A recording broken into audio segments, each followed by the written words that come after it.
War Daddy Chasky. Let's go! I don't wear a crown, I carry the grind. Frontline fighter with a different mind. Not chasing shine, just battle born. Every scar I wear is purpose worn. Think outside what the game defines. Break the rules, redraw the lines. Not here for glory, just here to test. Pressure builds, I give it my best. This is Shadsky mode, stand and fight. Rallies lit up, marching right. From the zone to the zone, I stay in control. Man of the people, all heart, no role, no script, no throne. Just rhythm and fire, built for the push. Never gonna tie. If you feel that burn, then you already know we're locked in deep. This is Shadsky mode. Peace don't shout, peace don't miss. Calm in the storm, strike with a fist. Grit like steel, never shakes. Holds the channel while the battle breaks. Not just brain, she's fighting flame. When the war hits hard, she owns that lane. No fame chase, just real from the jump. Moves like thunder, hits like a pump. Mode, stand and fight. Rallies lit up, marching right. From the zone to the zone, I stay in control. Man of the people, all heart, no role, no script, no throne. Just rhythm and fire, built for the push. Never gonna tire. If you feel that burn, then you already know we're locked in deep. This is Shadsky mode. Yeah, Crick sets traps like a second breath. Territory genius, map of death. Trap city runs on pure IQ. You think it's bait, it's built for you. Line gets drawn, you step, you fall. Garrison snaps, now you lose it all. Every square place, like a cold design. One wrong move, now the zone is mine. Yeah, Evergreen keeps all systems locked. Quiet backbone, never blocked. Holds discord like it's battlefield tech. Move so smooth, you don't see the check. Helpful hands, always on time. No spotlight, just clean design. Keeps the wheels in motion, steady and true. That's solid ground, we all run through. Shadsky mode, stand and fight. Rallies lit up, marching right. From the zone to the zone, I stay in control. Man of the people, all heart, no role, no script, no throne. Just rhythm and fire, built for the push. Never gonna tire. You feel that burn, and you already know we're locked in deep. This is Shadsky. Lady been day one, solid from start. Never one skip when the storms got dark. Ride or die, never ask for praise, but she's held strong through 1,000 days. OG roots with a lion's pride. Always real, never had to hide. If the map turns cold and the front gets thin, ladies that anchor, we always pin. Buster's a beast where the field turns red. Map control king, always ahead. Moves with instinct, no wasted step. Locked in deep, that pressure's kept. Close like blood, sharp like steel. Trust in the bond when the fight gets real. In the chaos storm, we don't retreat. Busters out front and clear in the street. I don't chase trends, I ride what hits. Old war code and my cavalry kicks. Still roll strong with the tiller's name. Hey, yo, I got to get that music going here as we hammer out our first, and we're working through a little bit of this stuff in some of the production, but welcome in, everybody. We are going to kick this thing off. This is the War Council podcast. It's our first episode. We're going to have fun with this thing. Good to see everybody in here. And the people of Billick, yeah, peace. Billick was like, hey, I'm going to stream early and then raid. Hope everybody's doing well. Hydra, yes, a War Council song would be absolutely insane.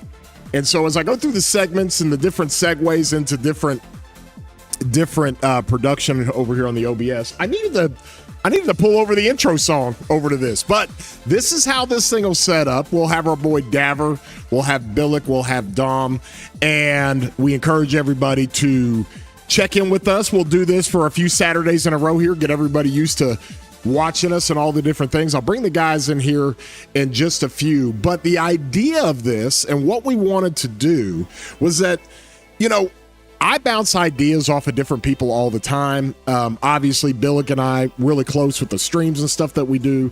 Daver has always been, you know, he's in 606 with me, and he's always kind of been one of those guys that's got insane ideas and obviously has some of the great things that he does when it comes to testing and doing different things in the game, and he's always been a great source. And then Dom is, you guys got to understand, he's one of the best fighters in Rise of Kingdoms and has been for years.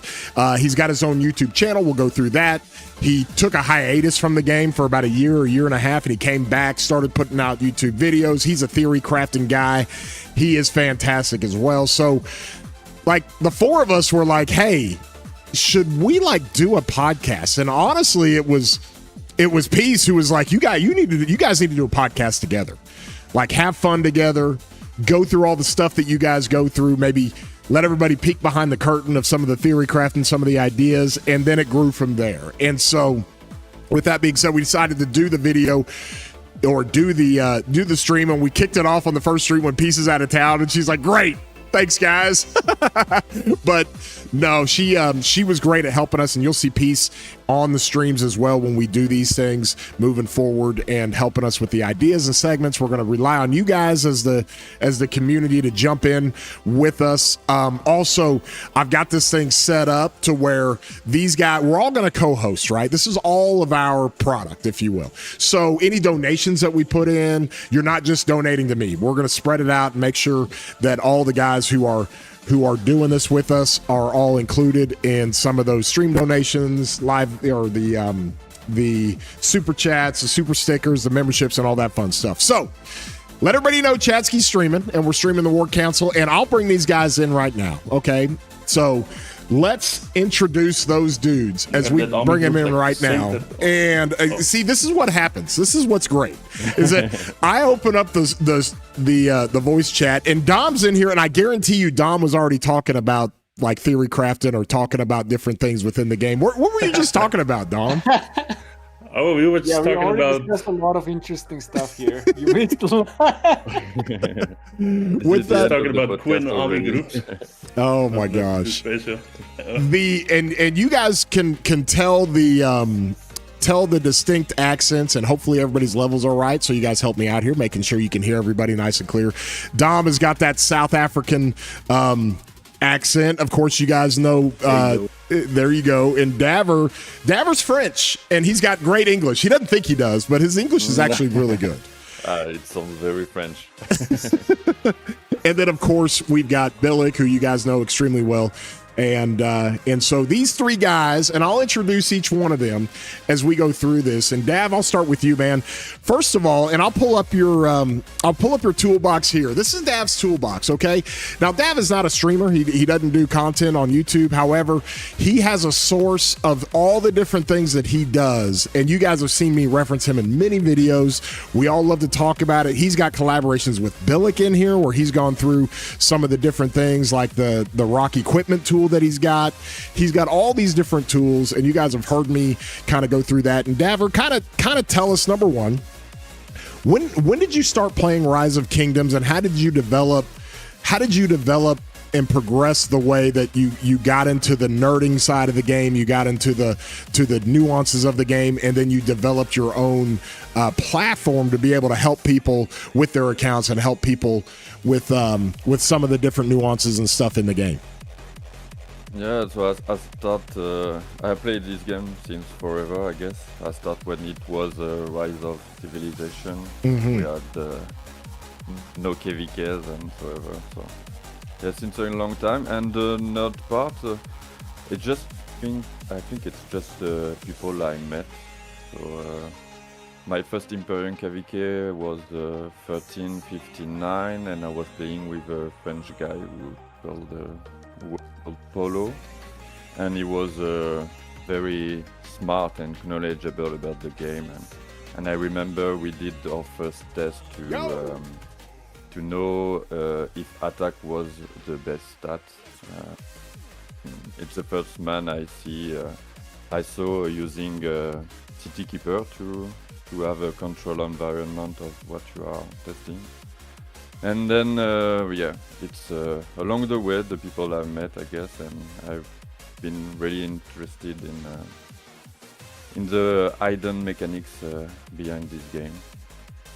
So, yeah. And so from there, when you get into this thing and you start being regarded as one of the guys to kind of listen to and talk to, and right now I'm looking at you and Billick, you got kind of your equipment cooker, if you will, interface. This is one of those things that you started developing and pulling out. Now, you guys have heard me say it in videos all the time, and I've got Daver's link down in the description. So I have links for all these guys. And And so these are different things that you're able to do. And one of the most common ones that we use is kind of your rock stats weighting tool. And when you do this, you can actually change different things, go through different weights, just depending on the march. And as you talked about, when the genesis of like how is attack stats, how is that calculated and all that stuff, that this is kind of the end of it, right? This is kind of the from where your beginnings were to now to where people can actually go in and put in different commanders, different equipment, and you can get a scale of values and stuff like that is just what's great. And if people have the patience to kind of go through it, or if people understand how this stuff works, that you make it available for people that are subscribed and are supporting you, then it makes it really, really easy. Pretty simple stuff. Yeah. And then the podcast, you know, your thoughts on this when Dom and Peace and I kind of put together a little channel and said, hey, what do you think of this, Daver? Do you think this is something we'd want to do? Obviously, you've got some thoughts, and it's great to have a platform to be able to talk to the community and talk to people about this. Yeah, I think it's a great idea, and it's people I talk with very frequently. Behind the scene, we send messages to each other, we debate about new commanders, etc., etc. We already do this behind the scene. Yes, we already do it behind the scenes. You guys can check him out and everything that he does. And so from there, we'll bring in our boy Billick. Okay, Billick, listen, you've been doing content creation now, goodness gracious, for a while. How long now have you been doing content on Rise of Kingdoms? I think, like, if you include my first channel, this is actually my second channel, right? I do have another channel that I started. If we include that might be like close to 3 years or something. But on this channel, I've been creating content for a year and a half, I think. A year and a half. You know what was funny? We were going through the first time I was ever introduced to you. I'll never forget. I was at a wedding in Texas or something, and somebody was like, "Hey, this Billick guy keeps he referenced you and he's got a good impression of you." And I'm like, "Who is this guy?" And I go and watch one of your videos, and this is when Subutai was getting released. I think you'll remember that, and you were already talking about the application with Subutai as a combo cavalry rally commander and how he'll work with Attila. And you're like, oh, Chadsky's going to love this. And that's that's when I first kind of got introduced to you. But then what I found out was that the math that you do and some of the do you have a background in that? Do you have a background in doing, you know, some of the different things that you're able to apply to the game, and when it comes to stats and your DPS stuff and all your different, you know, rage calculations and stuff like that? I was like, this dude's like on another level. And so where does all that come from? I don't know, man. Like, in terms of the math section, I was kind of like that nerdy kid in my high school. Like, I used to like participate in Olympiads, maths and physics and stuff like that. So I was always that kind of kid. But all this calculation from in the Rise of Kingdoms just purely came from my competitive spirit, how to say, because I wanted to be like a good player. And I did like to take a break from Rise of Kingdoms, and when I came back, my account was so far behind that like I needed to plan correctly, I needed to do correct investment, and I also needed to do like the correct equipment, right? And and then I was like, okay, let me just calculate this myself, and then see like what type of equipment is actually the best, because the equipment investment and everything is like you just cannot make a mistake. Like, it's very unforgiving. You just cannot like dismantle legendaries and recraft it, right? And then so I just started calculating stuff, and then it started working out, and then I was like, okay, let me just make a video about it. And rest is history. The rest is history. it got some traction and caught fire. So, where do you play with your main, by the way? What kingdom is your main in? Currently, I am in 3251. Okay. But my kingdom just very recently, just disbanded. Okay. So I am gonna be migrating away very, very soon. Oh. But my main is in 3251 right now. And then you've got the Trap City. You've got the Trap project going on in 4028 and our restart. That's a blast. Yeah. And so and you got some great content out of it. Holy geez. I think when we opened up one of those zones, you random teleported in and got them to swarm you a whole bunch of times. But you can check out Billick's channel here and be sure to subscribe to that if you guys aren't already subscribed to him. And then we'll bring in our next guy, Dom. And Dom is not new to Rise of Kingdoms. Okay. Let me give you a history with Dom. He and I, there's a group of us, Don Peace and Cricks and all those guys that have been playing for a long time. We've been playing this game together at a pretty high level for a very, very long time. And for people that don't know Dom, one of the best fighters in the game. He managed some of the greatest accounts you'll ever see in the game. Obviously, he plays his main and he's cooking with that thing. And Dom, you took a hiatus, and I think you had some maybe different things that you were doing, additions to your family, different stuff going on, but you take a hiatus for about a year and a half, and then you come back and you start doing content, and your content is fantastic. And guys, we got to subscribe to Dom because he's firing this thing up and he's getting these videos and this content out. But Dom and I have always kind of theory crafted a little bit, and he's always very active in my Discord. So Dom, tell a little bit about yourself, how you got into the game, and then your hiatus, and then how you've come back now to help out so much with the content you do. Okay, thanks, Chad. Yeah, I started in 2019. I think it was during COVID. Oh, it was just before.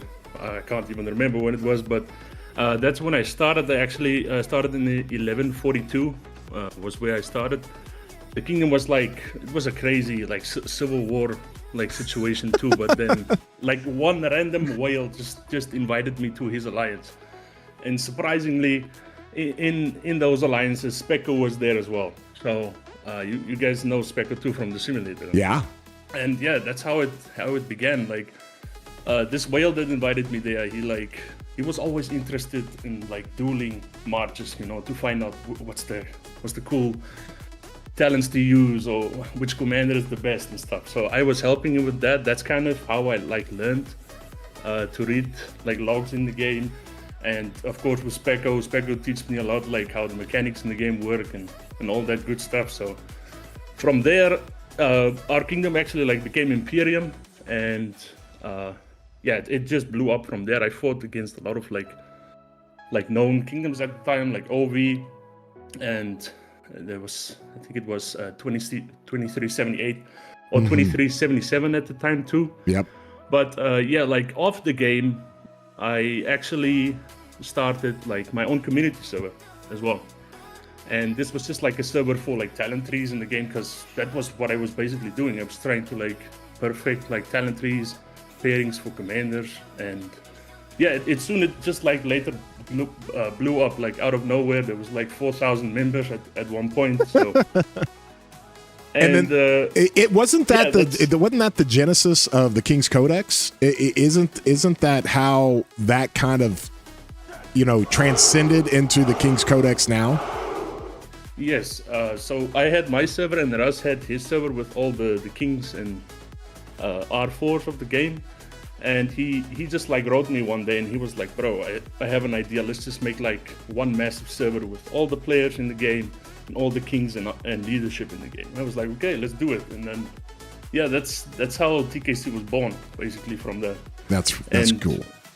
Of course, Russ is very good at Discord. He did an amazing job setting that TKC server up, so it's been going really good. We're already at 22,000 members and growing still, so yeah, it's been going great.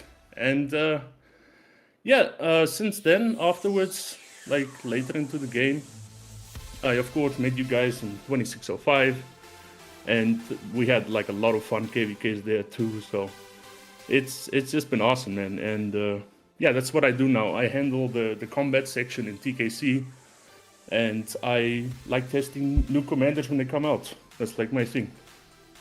And that's one of those things that you always do, because you've always got some crazy ideas. And we'll talk about some of those ideas, and we got some topics today to talk about. But those are the three guys that we have got hearing, or I'm sorry, the three guys that we've got in the War Council podcast and how we'll do this. So this was like the genesis idea of how we wanted to set this thing up, because honestly, the four of us talk all the time, whether it's in PM or little group chats that we have or in other Discords when we're throwing around ideas.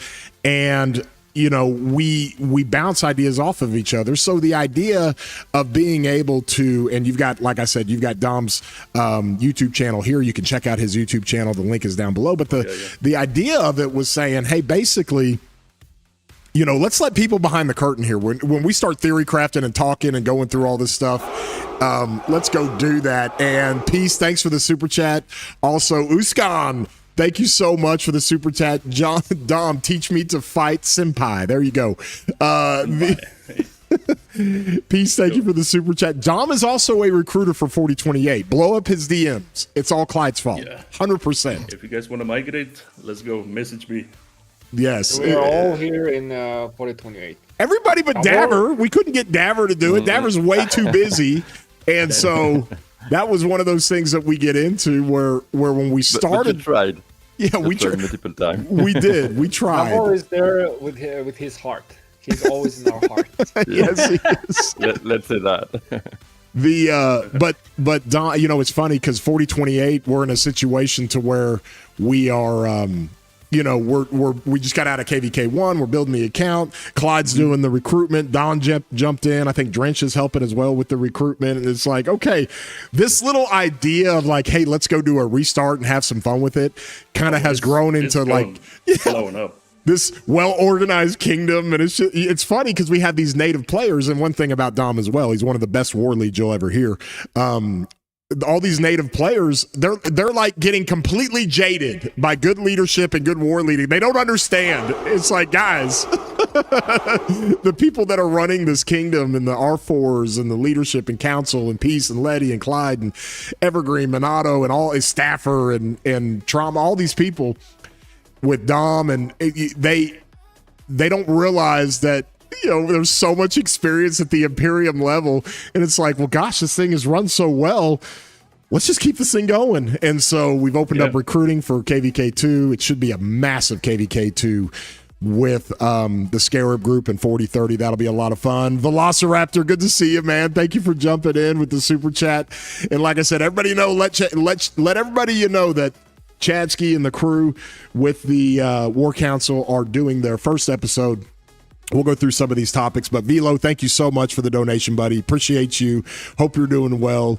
Oh man. So yeah, one of the early kingdoms that actually has good leadership. Yes. So 4028 is something that we're pretty proud of. And so we'll keep it rolling pretty good. How are the levels, by the way? Is everybody good? Can you hear everybody talk nice? The music was up a little loud, but we want to make sure we can hear everybody and everything is good. So with that being said, okay, here's how we're going to do this, guys. We're going to have different segments, and we'll start to establish some fun segments and do different things as we get more episodes under our belt. We've got a $100 giveaway that we're doing. I'll announce that at the end of the stream today on how you can win. We're going to break that up into two $50 winners and how that can happen. And in the meantime, the one thing we wanted to get into and what we all kind of talked about before we decided to do this was in the first episode, obviously we got to talk about hot topics.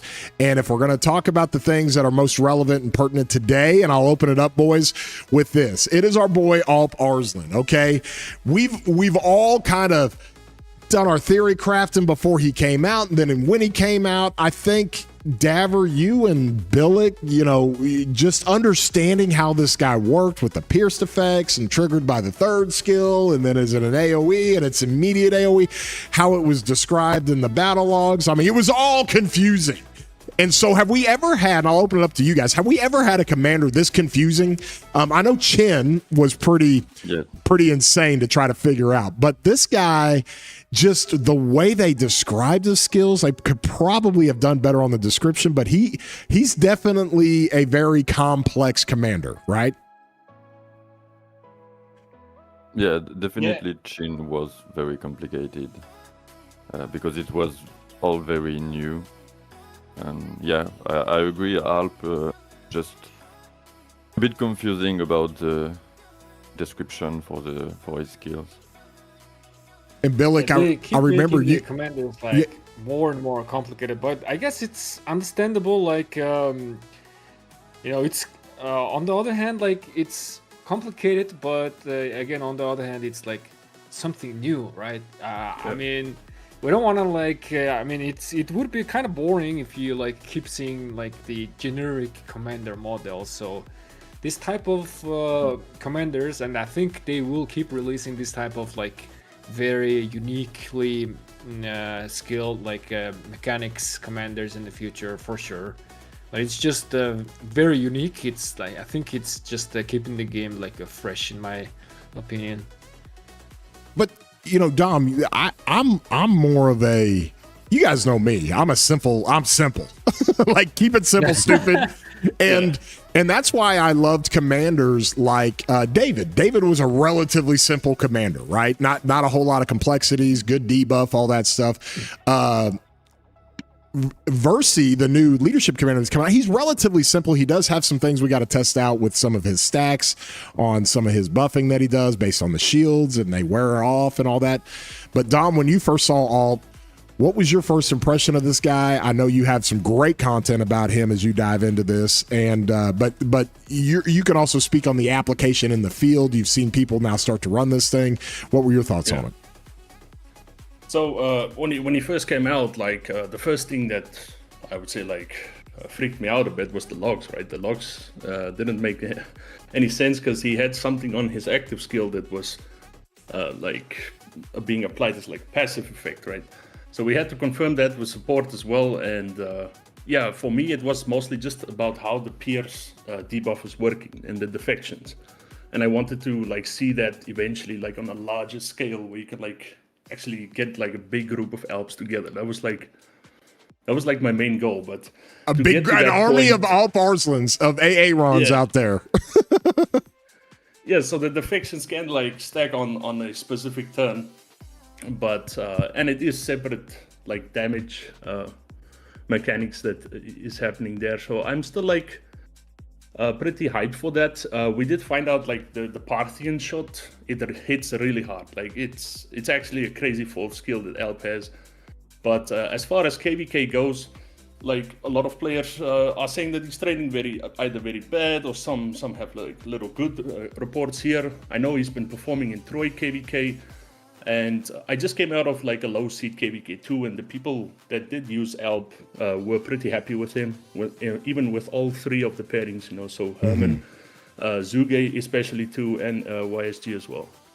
So I think he's not that big of an upgrade from Herman Zuge like we wanted him to be, but he's definitely a must-have if you're going to swarm structure. I think Alp is really crazy on swarms. And initially the defection effect, right? The Pierce effect. Like I thought that the Pierce effect, whenever you apply a Pierce effect that does additional damage and it can stack up to 3 times, I thought it like refreshes the duration and adds to the stacks of other Alparslan. Now, like I don't think that doesn't work like that, right? It counts as a separate, but it's separate. If Alparslan was refreshing the stacks of other Alparslans, then he would be a god-like commander. But like that's how I think that's how we all thought in the initial. Well, at least I did. And whenever we started testing the stuff, the Pierce effect is like separate, so his expectation dropped a little bit. But I've also heard like Alp, especially with Zugolian, they are kind of doing quite decently on the KOKs. But I still haven't seen like a many reports to like accurately assess like okay, Alparslan power level is exactly this and that. Yeah, I'm still waiting. Yeah, we're still waiting, and we're going to get a lot of that. Kingslands are opening today in a couple of KVKs. Actually, we'll end the podcast or in the stream today, and then at 15 UTC, you've got Zone 5s opening in other areas. Kingslands opened yesterday, so more and more people are getting Alp Arslan in the game, and they're testing him and doing different things. And before we get into maybe some of the potential pairings with this guy, because I think he's got multiple of them, you know, Daver, when you look at his DPS overall, and one of the things that we know for a fact is that in this MGE cycle, he's kind of the last of the quote-unquote single target damage commanders, right? We've had Gang, who's single target. We had Sun Tzu, who's technically single target, even though he's got the true damage aspect of the AoE. And we've got Alp Arslan, who is technically a single target damage commander with these different pierced effects that does some AoE. You know, overall, though, when you see this guy, you know, he doesn't pump out crazy DPS like a Chen or a Sun Tzu or, you know, even a BQ in some instances or Zuge and some of these 5-target AoE guys. But at the same time, there's still good application, right? Yeah, and DPS is just one part of what you are expecting a commander to perform. Like he can also spread debuff, and depending of the pairings you will use him with. So yeah, it's decent for a single target commander. I guess it's decent DPS on the field. Kind of like a Sun Tzu. This is like a new generation of single target commanders that have some abilities to spread more DPS and more damage on other matches. And I think that the simple way to say that is Sun Tzu, single target damage commander with AoE, an AoE component to it that essentially buffs himself with the rage, right? With Sun Tzu, anytime he's hitting marches, with that true damage AoE, he's kind of got. And that goes back to the beginnings of Sun Tzu Epic, right? When he hit targets with his AoE, he got more rage. With Alp, it's a little bit different.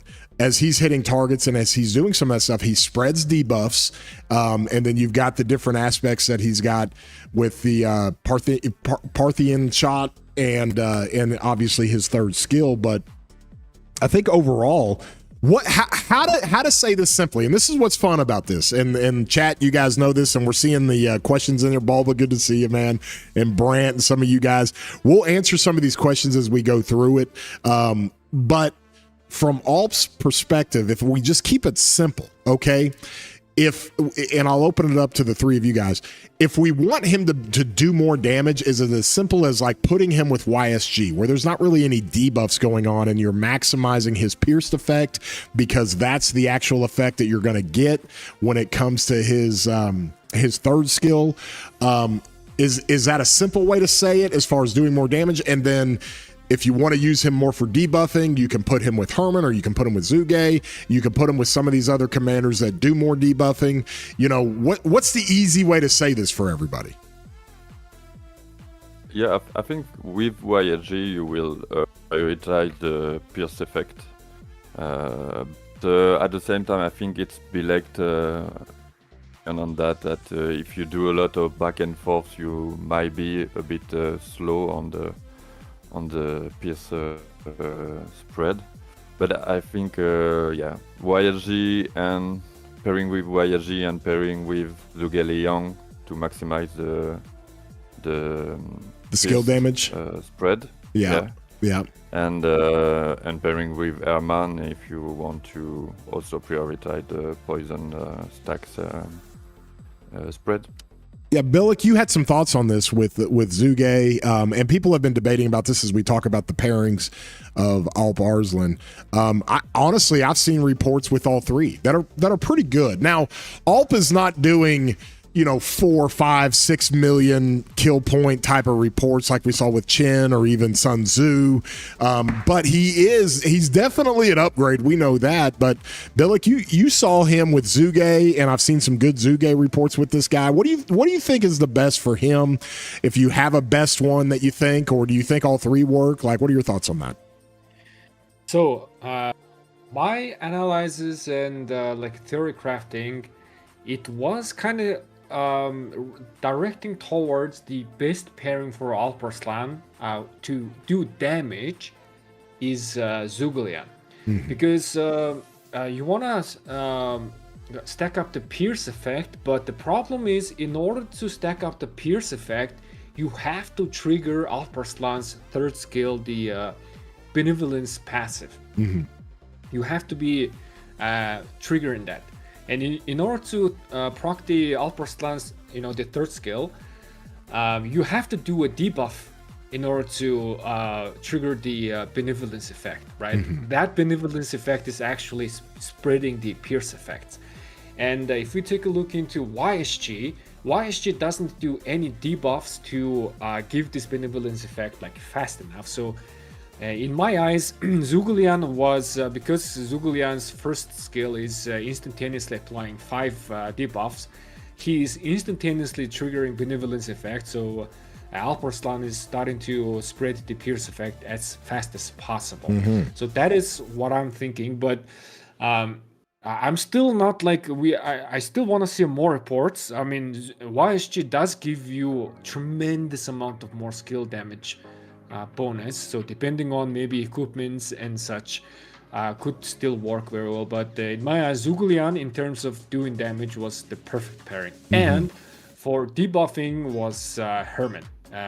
Alparslan Herman together, they were like insane debuffer. But lately I also discussed with like Dom that there's also like, okay, so Alparslan Herman might be doing a lot of debuffs, but they might also be doing quite a bit amount of damage as well, because they play with Alparslan and Herman is not to do damage from the pierce effect, right? Because Herman is applying like a poison effect, now you have a lot of debuffs to spread, so the system is not like automatically choosing pierces to spread. So it can like spread your poison and then the defense reduction effect from the Alparslan's expertise skill. So it's not like guaranteed spreading your pierce, but because Herman is casting his skill extra thanks to his expertise skill, and also because of Alparslan is spreading the poisons quickly, this expertise skill is getting procced a little bit more often and faster. And whenever you are proccing an extra skill, then the Alparslan's fourth skill, the Parthian shot, is actually proccing more often to do more extra damage. 1000 damage for that. So yeah, it's all like very, very like how to say, it's like very chain reaction and stuff. Yes. The simple way to say that is Alp Arslan helps Herman spread his poison stacks quicker, more often, all that stuff with the benevolence effect, right? Then if you're stacking 25 poisons, which you can do this, and you start doing it much faster, then you're triggering the Force of the Fallen Eagles, which is the active skill for Herman. We all know that, but we all know that it takes a lot of time to get that thing to ramp up. Well, Alp makes that thing go faster, and when he does make that thing go faster, then it feeds into his force skill, and so there's all kinds of different ways that this thing works out, and that's why you got some complexities. And like I said, I've seen all kinds of different stuff. If you guys got questions, you can throw them up here as well, and I can ask Dom about this, because Dom, one of the best things that you do is you apply it, to the marches, to the availability, the other marches in the field. How do you see yourself running Alp Arslan? What do you like the most out of this, as far as the Zuge or the YSG with the skill damage bonuses, or the Herman with the debuffing and the stacks? How do you want to run this thing? Well, I agree both with Billick and Davor's points too. But for me, like in open field, like when you apply debuffs to the enemy murderable, that's like big stuff that you're doing actually, like where your whole team is like benefiting from those debuffs, right?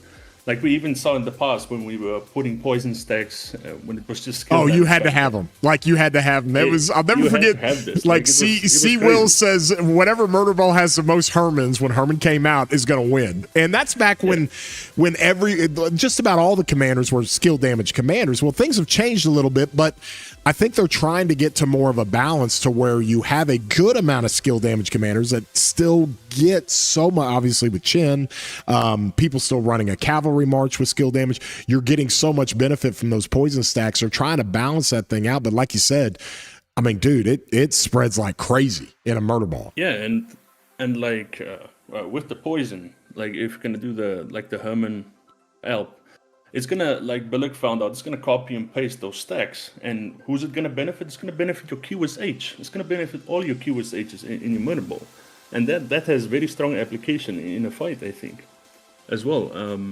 But as far as it goes, I also was interested in Alp YSG2, but that was just more for like, and Alp Zuge as well, I guess. But to see it like in a bigger situation, where there was like between 30 to 50 Alps, and see how the defections were actually like interacting with each other. But yeah, I think like players are being cautious right now, right? So we probably won't see that for quite a bit until players start getting like more comfortable maxing him, because he is a good swarm commander. Like if you're a whale that's swarming flags and rallies and stuff, like he's a good upgrade. Absolutely, and that's one of those things that we get into with Alp Arslan. You know, where's his place in this? And is he at the high max meta level of like a Chin or Sun Tzu? No, of course not. Probably not, no. But at the same time, he's definitely for 2 Archer marches, and I'm a player that I didn't run 2 I mean, I've got gear for everything, but I didn't run 2 Archer marches honestly for the past couple of years, since like Boudica was out. And so now I'm getting excited to go into a big KVK where I actually get to run 2 Archer marches and put Alp Arslan and test them out with different things that I think we'll see. And if you're running 2 Archers, you got a chance here with this guy. But the other thing we got to think about too, and they've teased this, guys, and I'll open it up to you guys. The next KVK story, they're going to attach an Archer commander to that. Now, we got Ragnar with the King of All Britain. That was a couple of years ago, or a year and a half ago. Then we got Achilles back in the fall with the Song of Troy on these KVK formats. They're giving us that kind of commander that is not technically an MGE next-gen commander, but it obviously is a next-generation commander. Both of them have been AoE with Ragnar and Achilles. And so as players are looking at this, even if they're thinking about running 2 marches, or even if they're developing gear for 2 marches, or if they're just limited on gold heads, you know, we're getting ready to get into an MGE cycle where we're going to get AoE commanders, cavalry, infantry, and archers, right? Do they hold off on this and not necessarily go all in on Alp Arslan if they don't have the heads, but they run 2 archers? Do they just stick with the Zuge Herman as our second archer march, knowing that a KVK format's coming out with another commander, knowing that before the end of the year we're going to get another cycle of archers with probably a crazy AoE damage commander for archers? Like, what would you guys tell players that are asking those types of questions? I usually I get a question a lot on my videos and live streams, like, should I go for AA right now? I mean, and then I always tell that in Rise of Kingdoms there's no reason to like rush, like especially when there's, just like you said, we're expecting new commanders. So it's just, you know, we can wait just a bit and then see like what is the best option for us, because once we invest into a commander, we want to use them for quite a bit to get some return on investment, right? So that's like I usually tell, like, you can wait. Yes, Yeah, and Dom, I would be the same. Go ahead, Daver. The same opinion, but the question is more like, if you think there will be another archer commander soon, do you place Alp Arslan like the 3rd or the 4th best archer? Because if you say it's the 3rd best archer, then you can pair him with the next archer coming. Mm-hmm. But I'm not sure who. Yeah, that's exactly why I'm saying like wait, because I'm still not sure. I don't think Lilith is gonna be like releasing a new commander and then with the next off-cycle release, that guy is instantly gonna get benched. I don't think that's gonna happen. The next commander probably might like. There is a chance that he might go very, very well with Alparslan. Who knows?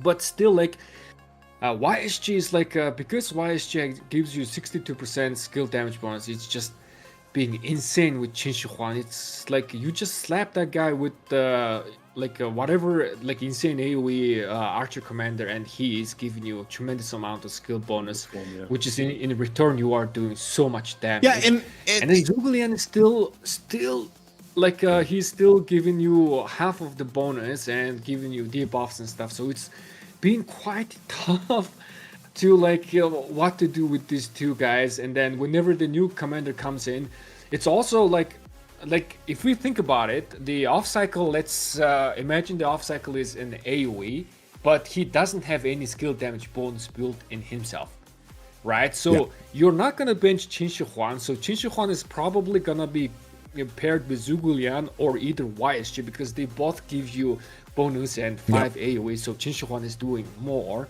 And then the off cycle is like does AoE again, but it's just like Alparslan doesn't have that much bonus. So what if there is a scenario that the off cycle is better suited with also YSG and Zhuge Liang instead of Alparslan or something like that? Yeah. I mean, I'm not saying that's gonna happen, but it's just so much question mark, right? Just in case. Yeah, and I think the simple way to say that, and Dom, you've seen it, where they release a commander that revives other commanders, right? Yeah. And so we don't know. Like if this was just like a straight linear, this guy's more powerful than the previous commanders, we're going to use this guy. Then the next guy's more powerful than the previous commanders, we're going to use the next guy. They never do it that way. Obviously, with Luce, when he first came out into the game, dude, I remember my buddy Bob the Greek. He ran R5 with us. You remember over in 2605, he was with us. Bob was awesome, but Bob was the first one to tell me, like, dude, run Alex with Luce. And I was like, run Alex? What are you talking about? Run Alex with Luce? Because it was like everybody was running CPO. CPO was like the best, right, at that time. And the synergies with Alex and how it revived Alex. The same thing with Chin reviving YSG and really bringing him back into the meta. We've had it before with the Cavalry when Arthur came out. So many synergies with William the Conqueror that it was like, God, we were reviving William here. And so when it comes to kind of predicting the commanders that are going to come in the future, we don't know, because it all depends on the kind of skill sets and the different things that they put in the kits of new commanders that might be reviving. I mean, it's something as simple as, you have a 15% less damage debuff that Zhuge puts on the AoE targets, right? And we could get a commander that says any all damage debuff that this commander applies, he does instant procs of whatever. And the next thing you know is like, okay, well, that's a Zhuge pairing, and it makes that meta, right? And it brings Zhuge and keeps it back into it. And I think all these commanders have a good baseline of strength, right? They all deal a lot of damage and they all do different things, even though they might be 2 years old, but there might be components to their kit that have good synergies with new commanders. And that's like we said, just like Daver said, just like Billick said, we just don't know, right, Dom? Yeah, I think because it's all based on speculation, right? Because we're looking at like past history, KVK releases and stuff. So I'm kind of like agreeing with Billick here a bit too. Like if they release an AoE type with like that's going to benefit a lot from like skill damage bonus, then Alp might be in trouble. Like, let's face it, because you're just gonna want the 5 AoE targets as secondaries, right? But it can also be a case that we get some new kind of debuff, and Alp is like spreading debuffs, so that could be a kind of unique situation too. I was actually like hoping we would get like Artemisia Prime because of the self-silencing stuff, right? And that actually like benefits Iam in a way. So maybe they could do that too. That's at least like what I'm thinking. But as far as it goes for like free to play and low spinners, they should just to that idea that there might be something better coming out, you should not invest into a single target damage type this early. Yes. For sure not. Yes, we've had. Let me see. We've had. We'll wrap this up on AWP when we get into Hayam here in a second. But we've had of the single target MGE generations we've had the previous 6 commanders. Okay, and I think this goes back to William Wallace and Shajar, and then for cavalry, even Belisarius. Right, that was kind of the single target generation that came out a year and a half ago, 2 years ago. Then we've got it with obviously Gang Gang and Sun Tzu, and Alp Arslan.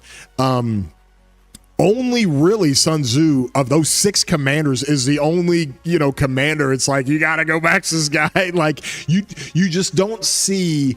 You have debates with those single target damage commanders of being like hey, must max, you got to get him in your murder ball. And I think Alp falls into that category. Now, I think he's on the higher side because of the different things he does as far as the value goes compared to like a William Wallace or compared to a Belisarius. But at the same time, he's definitely not reaching that echelon of hey, these are the meta commanders you want to run. Typically, those are the AoE commanders, right? So I keep warning people. I'm like, hey, the next 3 releases of Cav, Infantry, and Archers, there's going to be some must-max commanders in these things because typically the AoE commanders are the ones that do the damage. They're the ones that we're all going to tell you as content creators and quote-unquote experts in the game. We're going to tell you, like, you got to get these guys. And so that's just something that I think people need to look forward to. So that's kind of the wrap up on the ALP conversation. We still want to see more pairings, see how things work there. And Daver, I see you in here in the chat as we kind of go through this stuff. And guys, we'll open it up for more generic conversations and questions towards the end, but we'll move along here. But to finish up ALP, that's what we want to see. We want to see more pairings. We want to see what happens with this guy. We actually want to be able to run him ourselves and see different things. But overall, I think that's a pretty good synopsis on how this guy works and how this guy operates. So now, boys, a good segment into our boy Hayam.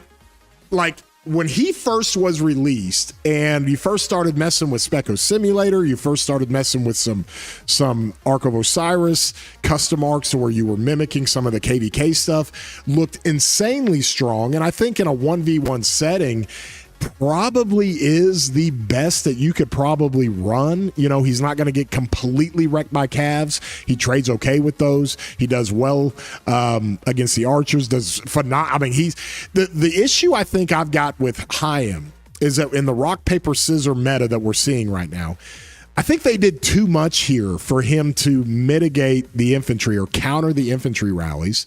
And they didn't consider the fact that we want to run this guy against anything because kingdoms aren't stupid.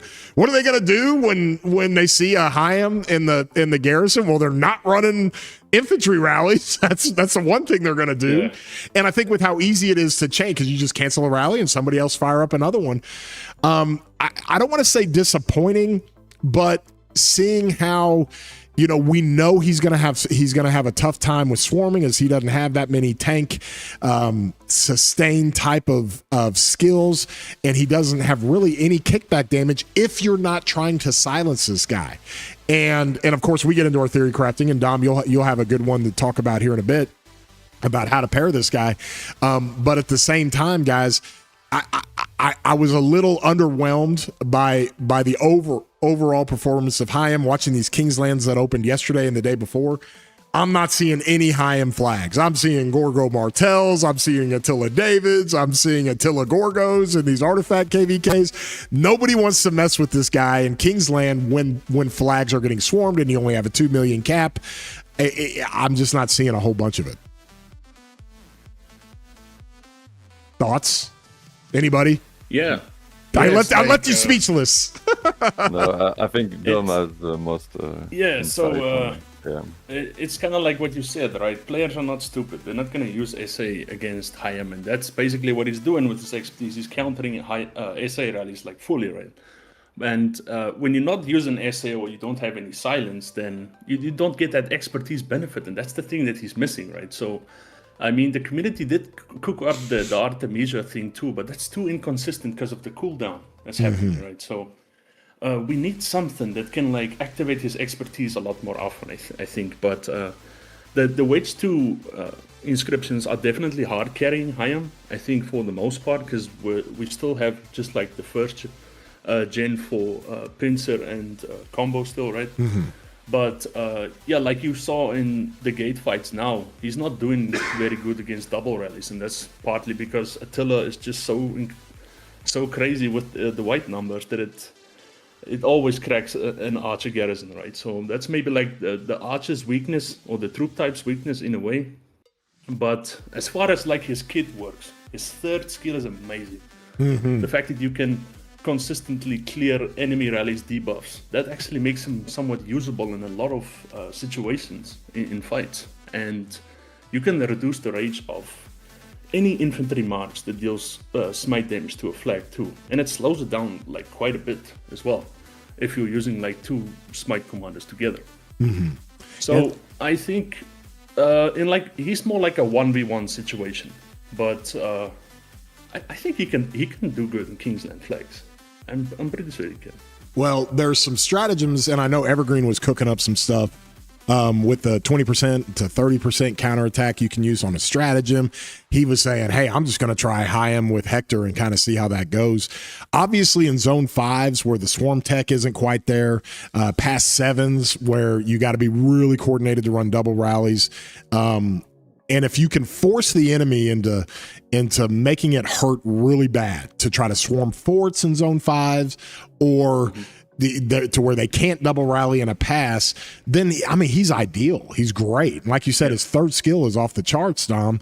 But at the same time, in Kingsland, especially in these competitive KVKs, where we all play these competitive KVKs where everybody's swarming everything all the time, it's just as long as you're not swarming with a Scipio Emilianus primary, I don't like the fact, I guess, that they put out a commander. And Billick, you can kind of speak to this a little bit. They put out a commander that gives you a crazy expertise. Like it's not 50% more counterattack for 3 seconds and only a cooldown of 3 seconds. Okay, that on the surface is amazing. Okay, we're cooking here. But then how does that trigger? Well, it triggers off a control effect. It has to try to be silenced. Well, then you just don't silence them, and you don't even get the expertise. And that's what I think is really, really difficult.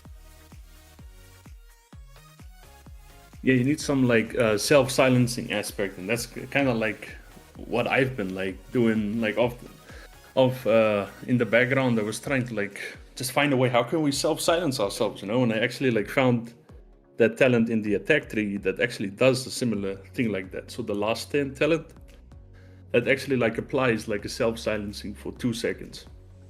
So you could technically keep Hayam's like expertise up way more often in like a 10-turn scenario, right? Okay, do you want to talk about this? Because this is one of the things that you found. Let me come down here to our boy Ragnar.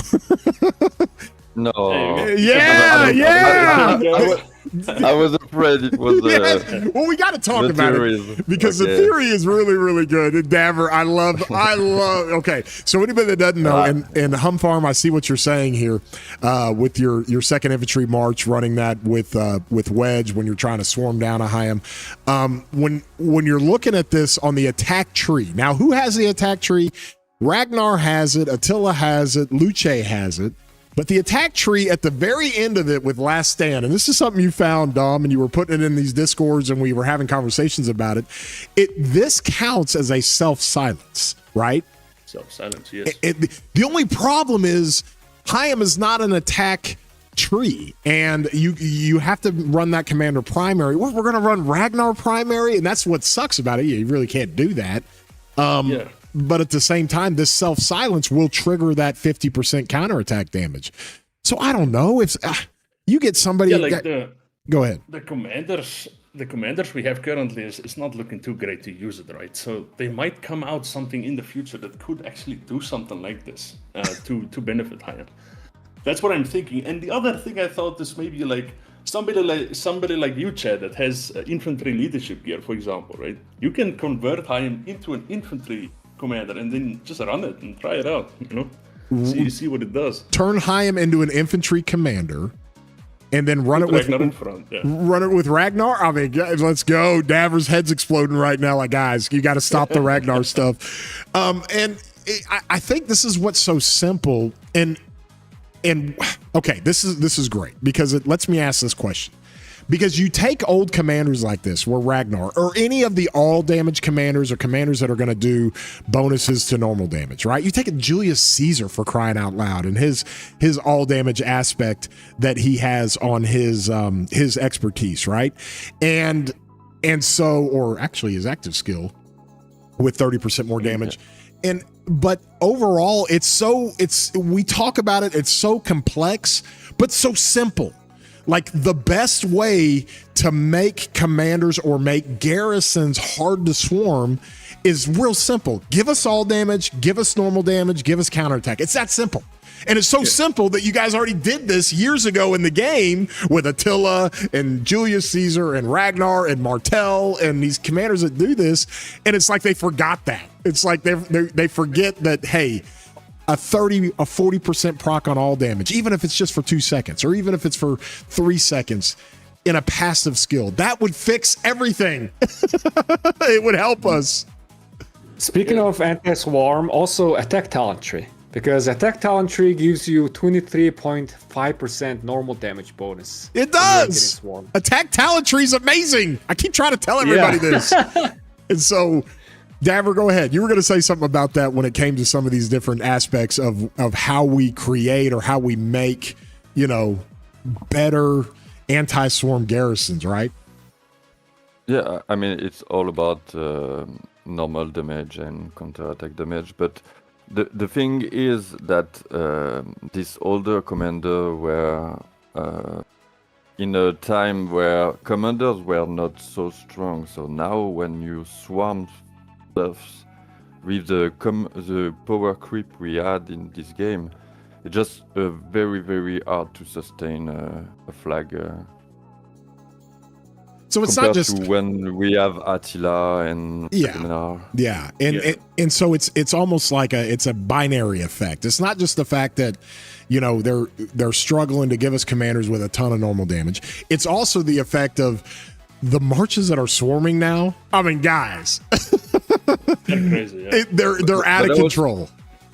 But I also think they don't want to give us a garrison like with a huge anti-swarm anymore. I don't think this is the direction the Lilith took for us. I think they want this map and this territory to always move and not just be like you build flags and then you could struggle to delete the enemy's flag. Okay, could you imagine a Lilith focus group as they're trying to do some development with commanders and the way the game has gone? There's got to be some people that have been at Lilith for years, and anytime somebody brings up like a big all damage, normal damage, healing type of garrison, you got a couple of dudes that were here during the Xeno days that are like, oh God, no, we're not going back to that. Because for people that don't know, and if you're in the chat here and you don't know, Xeno was in the game, and she had probably the longest running meta setup. We couldn't break her. We went through so many releases of rally commanders that could not break her. And part of the reason why was the all damage she did, the healing that she did. Her kit is just always really, really good. Now, she doesn't just lay out the damage, obviously, like some of the newer commanders, but she lasted so long. And it took so long. Long live Xeno days, says Horse. Yes, no kidding. But was it really good for the game? Because I think when we all were dealing with that, it was like a legit set it and forget it 2.5 to 3 year meta that Xeno had a run of like 2 years, 2.5 years, where nothing could break her. And Kingslands and zones became so stalemated because nothing could kill a flag. You couldn't kill the flag. And so there's got to be some dudes at Lilith that are like, we're not going back to that. No, let's have high damage garrisons and that can be swarmed. And if people are willing to swarm garrisons and people are willing to to send troops to die, then we got to reward them by getting flag burns and getting all that stuff going. Holy jeez, Horse, what are you doing, man? Horse with the 50 gifted. Let's go, my guy. Go. We did this. We're doing, and anybody that's just now joining the stream, this is our first War Council podcast that we're doing, and you guys got to understand that we wanted to create this thing and have a good time with it and go through some of these discussions and kind of let people see what we talk about when it comes to the new nuances. Horse with the big 50 gifted. Thanks for supporting, buddy. And by the way, all the support that we get on this deal, and Horse says, this is for Zeno. Loved her in the days. Amazing nights defending downtime. Oh, she was the queen of downtime. I mean, guys, we were all there where it's just like, how many people we got online? Well, we got 22 people online. All right, I'll put the Zeno in. Everybody join. Oh, it was so good. Thank you so much for the gifted. Like Davor actually has a good point. Like they're only like slowly creeping it up. It's kind of like a seasonal thing. There's always like a season when the new infantry garrison comes out and it's like super powerful for like a couple months, and then it's a rally season again, right? With the cavalry and the archer stuff. So I think they put more focus now on like the formations, like specifically when they upgrade the formations. We saw the power creep that Wedge 2 got, right? Like it brought back so many old pairings too from the past already. So maybe in that sense, like even with the pairings that we have now, it could get a massive upgrade just with like a simple new legendary inscription change, right? So it could maybe be like that too. But yeah, Lilith, they always have to put out something better in the next generation. They always do. So, and when it comes to I agree with you. There are multiple ways they can balance different things, and multiple ways they can power creep, and obviously the armaments and Evergreen. I see you. Thank you so much, buddy. Thank you for the 15 months. Evergreen, as you know, runs my Discord and helps us lead in 4028 and all the fun things. They're going to try Alp and Herman in the pass. I know that was something that Rockstar was doing a little bit of. Oh, God, here we go. And then one more thank you to Horse, man. Thank you for supporting this. And anybody that supports with donations, and that's not just to me, guys. We're going to spread that out amongst the guys that are doing this, as we're all putting a lot of time, energy, and effort into it. So you're donating to everybody, and encourage everybody again real quick.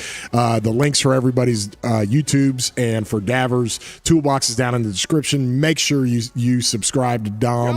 And of course to Billick if you haven't already. And so, yeah, that if we're talking about that, I mean, guys, if they gave us an Arch 2.0, I mean, I would be. Oh yeah. I would play this game for another 5 years. If they gave us, sure they plan to. They're not going to, right? They told us Delta. They told us Pincer. They didn't say anything about Arch. Oh, that would be so amazing. But you never know in the special inscription for Delta, maybe you, or even Pincer, maybe you will get some anti-swarm abilities. I don't know. Oh, if they could combine it, like Pincer 2.0 was like they added some normal damage buffs in there or procs in there would help out a little bit. Yeah, but I mean, why not? Yeah, like. If they're not gonna release like for the other ones that are already out, just combine them into the current stuff that we're using. Like why not? I would love to use Arch with my Pincer and Delta stuff, man. Like, are you, bro? If we could set this up where I could use straight to the point, Invincible and Fearless with Toppler. Yes, there we go. Give it to me. Go, you know? We should do a podcast just for mixing up inscription. Oh my God, that'll be crazy. you guys could cook hard on that. Oh my gosh. From this standpoint, boys, yeah, and circling back to Chaim on here, I think we're going to need to see more of him. I think, you know, Archers have a hard time with garrisons, right? I think he needs a pairing. I think he needs some sort of AoE partner that'll work really well with him. We're kind of stuck with CY and Hera, and you know we're burning the kitchen down with maybe Herman with a pairing for him. Hector obviously is going to give him the best 1v1 situation with Hector's. And by the way, Hector, this dude like, okay, it's so funny that this guy comes out into the game, and obviously he's got application for the field, right? Yeah. But not Field like commander that we just use in Garrison. yeah. I mean, when we realized that all of his skills work in Garrison, we're like, okay, well, he's going to work with Gorgo, and you run some mixed troops in there. Okay, that's really good. Oh my gosh, he works with David. That's like the best cavalry Garrison you can run versus a rally is David Hector. And then before we even thought about the Archer Garrison, I was like, guys, he's going to be with the Archer Garrison if they go full in on skill damage, and that's. We've never had a commander so versatile to be able to do that. We've never had a leadership commander that is like the bona fide, the meta for the best you can run in garrisons. That's also a good field commander because obviously all of his skills work in the field. I mean, arguably the most versatile commander we've ever seen when you factor in the garrison aspect and the field aspect and even the city garrison. I mean, it's just crazy what this guy can do. Oh yeah, like I think it was in that 2359 KVK. I was actually using Hector a lot in open field. I was very happy with the results too. I mean, as a cavalry, he debuffs the enemy too with a normal damage debuff. Like, why not? Yeah, why Let's not? put more of that on. Like, why not?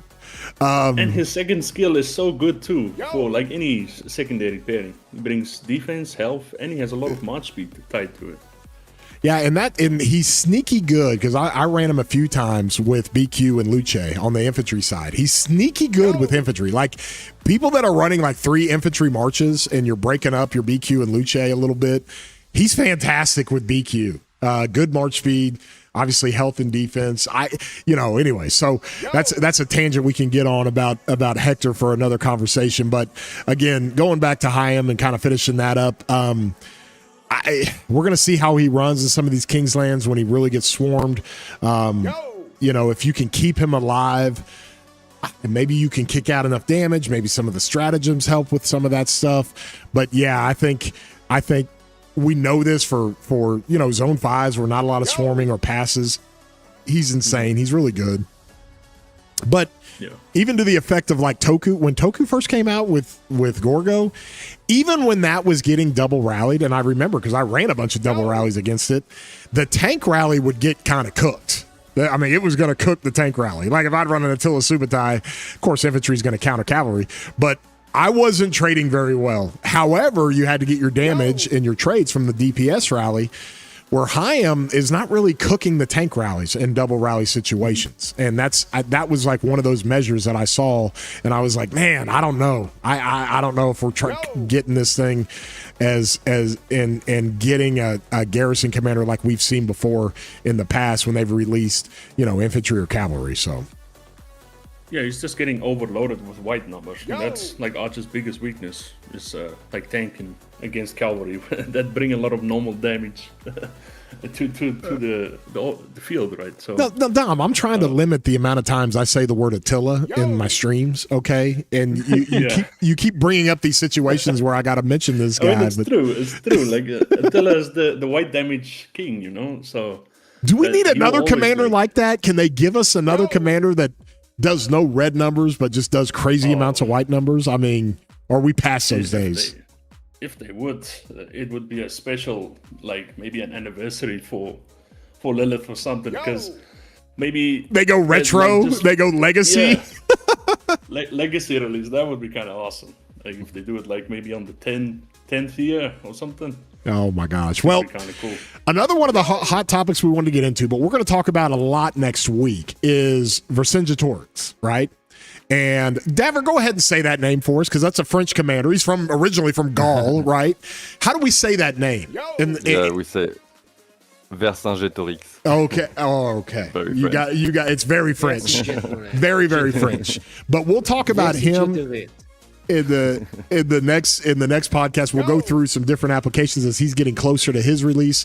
So we'll go through all that stuff. But to keep things kind of moving along, we're going to move into kind of our nerd roundtable. This is a lot of fun. We're going to talk about this maneuver inscription, right? Okay, because this is something that's getting a lot of feedback and a lot of people are asking about this. Now, for people that don't know, the maneuver inscription is on the flag for Wedge 2.0. Now, if you know, the flag is the slot, and let me come in here, where when you run up your inscription shard chests in your courier shop, you get 8 of those shards, then you can grab the maneuver at ease inscription, right, for Wedge 2.0. And some of the initial conversation, and this would be great maybe for this would fall into the category of like Mythbusters, right? Where if we do something like that for a segment down the road, this would be one of those topics you get into. But the thought was, like, does this delay, like if you're in a situation where you're putting this on Chin, because that's one of the easy applications for Chin, right? Is that you want to make sure he's got Wedge 2.0. You're running as much of the Wedge inscriptions on Chin as possible. He's the first guy to do it, and good to see we got a whole lot of people jumping in the chat here. Good morning, guys. As you look at maneuver, the question was, okay, if your Chin's getting swarmed, are you delaying your active skills? And I think the answer to that is yes, you are, but like, what's the application there? Like, if your Chin is getting swarmed, you know, he's gonna die anyways, and is delaying your active skill a second or two really? Is that a liability that's so low that you're willing to put on maneuver? And so I'll open this up to you guys, and Daver, you can maybe start us out here when it comes to the maneuver at ease.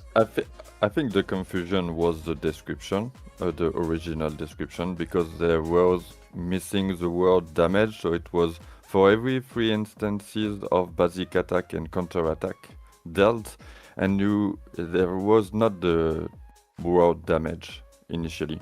So people thought that every basic attack Chin is doing, you will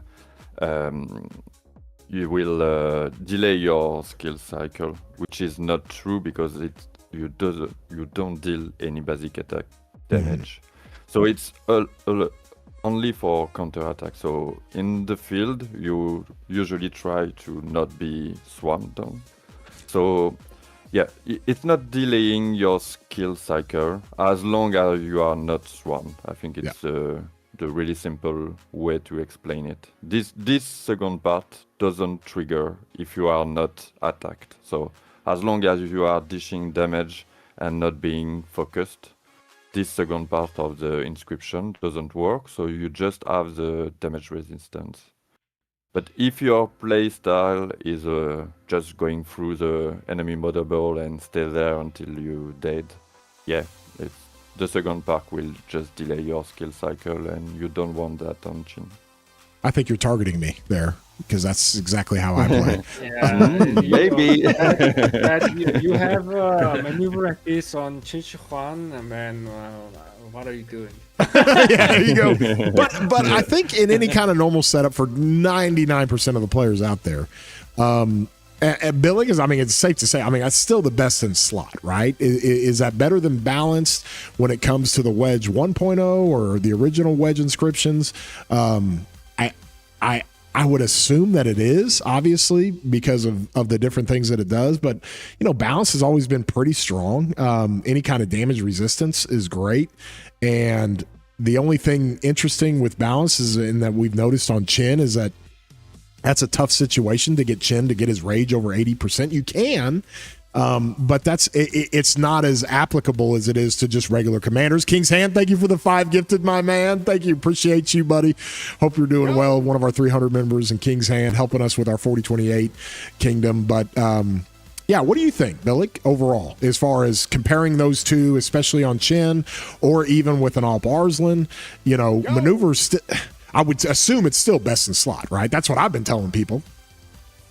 So, in my opinion, right, from what I see here is maneuver at this on normal commanders, except Chin Shi Huan. Normal commander, maneuver at this is absolutely great. You're gonna be boosting your damage. Your basic attack is turning into skill damage, and then that skill damage is gonna get increased by all of those bonuses. So that is absolutely great. However, on Chin Shi Huan, there is not really that much of a benefit, except there is some risk factors. Like just like we talked about now, you have when you are like getting swarmed, you do have a chance to get like your skill cycle from 4 seconds to 5 seconds. That's 20% slower skill casting time. So before you like when you get swarmed, you die. But before you die, instead of like maybe casting your skill off like 3 times, you are casting off your skill like 2 times or something like that, right? So there is, in my eyes, there's just no benefit from Qin Shi Huan, like but some risks. And also like maneuverabilities, if you are aiming for the tanky aspect and like completely ignore the maneuverabilities, like the blue inscription ballista is like it's very close in terms of resistance, like 1.5% damage resistance and also 1.5% normal resistance. So this is like if you compare the maneuverabilities with ballista, it's very, very close. So the tanky aspect is like, this is just specifically talking about on Qin Shi Huan, right? Yeah. All of the other normal commanders, maneuverabilities is great. But on Qin Shi Huan, you can choose ballista, or you can like we were just talking about here before this the podcast is like Dom has brawler plus vitality in double normal inscription. Oh. So brawler is doing more 2.5% more skill damage, and vitality is giving you 3.5% HP. So that is already like 1.5% all damage reduction as well. So it's giving you tankiness and damage from both worlds. So in my eyes, on Qin Shi Huan, maneuverabilities is like there nothing but there is a risk, and there are like a very, very better options. For tankiness, you can choose ballista. For do damage, with just normal inscription brawler as well. And on top of that, just like you mentioned, we can buy the maneuverabilities from the shop. And for average players, there are much better value 100%. legendary you can buy from here. For example, Steel Skin and Airtight, they are both incredible values. Or if like you, even Civilized is decent if you are like a now we're doing the echelon thing. Here we go. Yeah, for echelon. So that's how I see it. That's just how I see it. Yeah, I've always been a huge fan of Steel Skin. Dom, you work these inscriptions on this flag slot, and just to remind everybody, the flag slot is the only slot that gives the special inscription in the courier shop, and Steel Skin is fantastic. It is really good. It's one of the best at that slot. But if you're looking at this maneuverabilities, go ahead, Daver. Yeah, and I think I have. Sometimes this question in the different chats. If I have 8 shards now, do I pick Steel Skins or do I wait for new Delta? Ooh. Good question. Very good question. Hey, wait for new Delta. Hey, no. New Delta, there's no telling. I do like the aspect, and they did it right. They came back and did it right, where you can actually mix and match the different, because like that is a general easy progression in the game, is that they just add inscriptions. That's basically what they're doing. Just add special and rare inscriptions to upgrade, but you can mix and match, and it allows players to be able to pick, or they can slow roll it if they don't have a bunch of conversion stones. By the way, Rave, I see you, man. 11 months. Thank you so much. Billig is the GOAT. Yes, Rave is always on Billig streams. But that's one of those things they corrected. They got it right. And I think the outcry from the community was like, this is not fair, man. Like, players don't have a bunch of conversion stones if they have a really good wedge set because you got to do it all and to even run a whole different formation. So I like the way they did this. And then just like you said, Dom, I mean, Delta 2.0 is the next thing we perceive to be getting. And so if that's the case, then you might just wait and see what happens if you're sitting on 8 shards in this courier shop. Yeah, I mean, you're saving yourself 10 stones, so that's already value town for just waiting. So, and speaking of, sorry, continue. I'll do it next. Yeah. no, I just wanted to say, like, the flag inscription has always, like, felt to me more of, like, a rally and garrison type inscription in general, right? Like, even in my last big KVK, when I tried the maneuver thing in open field just to see, it didn't proc a lot of times anyway in, like, normal open field fighting. So, this is more for just, like, this is for swarming things. Maneuver is made when you're, like, swarming objectives down, swarming, like, rallies down. You just want to stay attached to the target as much as you can. And like Billick said, I actually just swapped to a Brawler and Vitality double, because I'm getting more value for that in the open field. As for, like, maneuver, not just giving me some resistances in the field, right? But you know me, I always want to do more damage instead of, like, taking less damage. So Yeah, go ahead, Billick. What were you going to say? I was just thinking that, the Delta 2 and whether we should pick Steel Skin or not. I was just wondering, like, ever since they introduced these conversion stone shards, I wonder how, like, fast we are collecting the conversion stones. Have you noticed it's been a little bit faster? Has anybody noticed that? Yeah, it indeed has been much faster.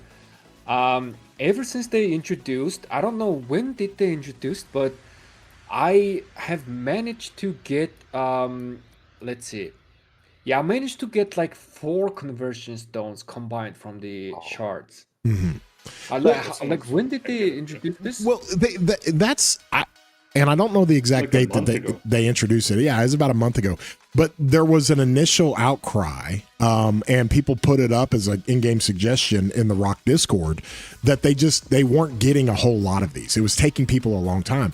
And I don't know if they changed the algorithm, but ever since probably a week and a half, 2 weeks ago, guys, I'm getting a ton of these. Like more than I was getting before, as far as these different shards. I'm up to 35 now on my main, where I wasn't getting very many. Before then, and so I think there's some things that they can do maybe with some of the probabilities, whether or not they tell us the probabilities of change. And so, Woods, you said you've been keeping track of the rate. You got conversion stone shards. Go ahead, Dom. Chad, I think, like, for some players it's very good, and there's also some players that are kind of getting wrecked by the randomness of it. Yeah. Well, I was the two farms I had always had more. I was like, how did the farms get it? Like, what's going on here? I don't know what is happening on your accounts, but it's definitely not happening on mine. I have since the beginning. I got 1 stone and 12 fragments. No, it was a what the hell? It was like a big problem, right? Like every day, I almost have no stones, no fragments to pick. Is it maybe like streamer luck? Davor, you gotta start streaming. Yeah, start streaming. Because as for this moment, Irgundir just said that they introduced it on 20th of April, so it's almost 2 months. I got 41 shards, so that is 4 entire conversion stones. So for me, it's like 2 stones per month. And if they're introducing the Delta after like 8 months or something like that, that means I'm gonna be having like on average 32 conversion stones. So that is quite a decent amount, I would say. That's only from the shards, right? Not counting the KK stuff. Yeah. But we can't get it. Maybe I'm just being lucky. Fortune just said that he got 42 fragments. Yeah. Oh, Billick, they removed it from KVK. Yeah, and that's they did. Yeah. That was the whole point, Billick, is that everybody's comparing it to the shards or to the conversion stones we got from KVK, where we get up to 10. Is that right? That's how we used to get it. 10 max, and now we don't get those anymore. So that's been the outcry. And now, oh gosh, we just crushed Billick's dreams here. And so from that standpoint, and I just finished Dukes is great. Dukes Fury. Also, if you guys are enjoying the stream, throw a like on here. Let's get to 100 likes. Just to finish, KVK should have max rewards 10 stones. Instead, she has 43 fragments from Dukes. And so it's almost like, okay, KVK, we run these KVKs every 3 to 4 months. You play 3 to 4 KVKs a year, and we know that if you're active in KVK and you hit the Crusader achievements, you're going to get 10 stones for each KVK. We get that, but I think that's the comparison, and that's what people are a little bit upset about. Go ahead, Dom. Yeah, I mean, they can tackle it. That If you're swapping legendaries in the same formation, I still think they need to reduce the cost. Instead of making it 10 stones, just make it 7 or, or 8 even, right? But if you're swapping from a formation to a new type, like Arcs to we understand as players. Yes, that is a premium. If you're going to swap maneuver at ease, and I've got an all damage on it, and I'm going to go swap it to Arch and Invincible, and I'm going to roll the Archer stats. Okay, 10 conversion stones, got it, no problem, because that's a complete change. But if you're going from a situation to where you're going from balance to maneuver at ease, just do it for 5 or 7 or whatever it might be. Or you're going from hunter to advantage advanced, or if you're going from intrepid to horseback action. I get that. And so maybe that's something that we can have some fun with. So Ruggs says it's a massive nerf. Yes. Yeah, everybody thinks it's a nerf, and I kind of agree, because what would it be, 30 to 40 stones per year? Yes. So yes. All right, let's move on as we keep the show going. We got a couple other things we want to talk about. We're going to go rings versus drums. Now, this is something, and let me pull this up here, because I believe, Daver, you had you originally had put together your rings versus drums, and you were doing it with the meta marches that we had. And I don't know, do you have the rings versus drums in your toolkit, or is that somewhere else? I think it's in post. I have one post on accessories. Okay. Yeah, I've got it here. We've got it here somewhere. Hold on. Go on post. Yep. On top. This is the third. No, not the toolbox, the post. Yeah. There it is. And you have accessories once and for all. Oh, I think it's Did I? Yeah. Or you have just the main. This was the rings versus drums that you did back in October of 2025. And that's what I'm showing now on the screen.